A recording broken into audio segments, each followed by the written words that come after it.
ত্রয়োদশ জাতীয় সংসদ নির্বাচনকে সামনে রেখে রোডম্যাপ ঘোষণা করেছে নির্বাচন কমিশন।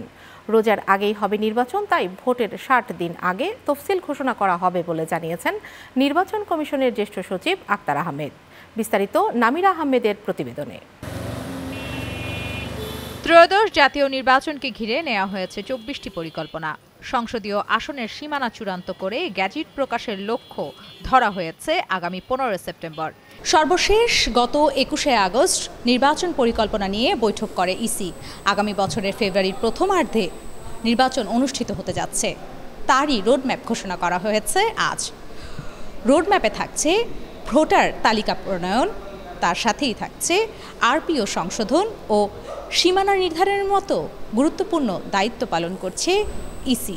ইসি সচিব জানান, আগামী সেপ্টেম্বরের শেষ সপ্তাহ থেকে রাজনৈতিক দলসহ অংশীজনদের সঙ্গে সংলাপ শুরু হবে, যা চলবে অক্টোবর পর্যন্ত। এছাড়া নভেম্বরে চূড়ান্ত ভোটার তালিকা প্রকাশ করা হবে। এবার ভোট দানের সুযোগ পাবেন প্রবাসীরাও। অংশীজনের সাথে সংলাপ, এটা আমরা শুরু করার ইচ্ছা আছে আমাদের সেপ্টেম্বরের শেষাংশ থেকে। আমরা ১ থেকে ১.৫ মাস সময় নিব। এটার সাথে সুশীল সমাজ, রাজনৈতিক দলের প্রতিনিধি, বিশ্ববিদ্যালয়ের শিক্ষক, নারী সমাজের প্রতিনিধি, ইলেকট্রনিক অ্যান্ড প্রিন্ট মিডিয়ার ব্যক্তিত্ব যারা আছেন ইত্যাদি যারা আছেন, তাদেরকে সবাইয়ের সাথে আমরা এই সংলাপগুলো করব। এছাড়া রাজনৈতিক দল নিবন্ধনের প্রসঙ্গ টেনে নিয়ে বলেন, মধ্য সেপ্টেম্বরের মধ্যে রাজনৈতিক দলের প্রাথমিক নিবন্ধন ও ৩০ সেপ্টেম্বরের মধ্যে চূড়ান্ত প্রজ্ঞাপন প্রকাশ করা হবে।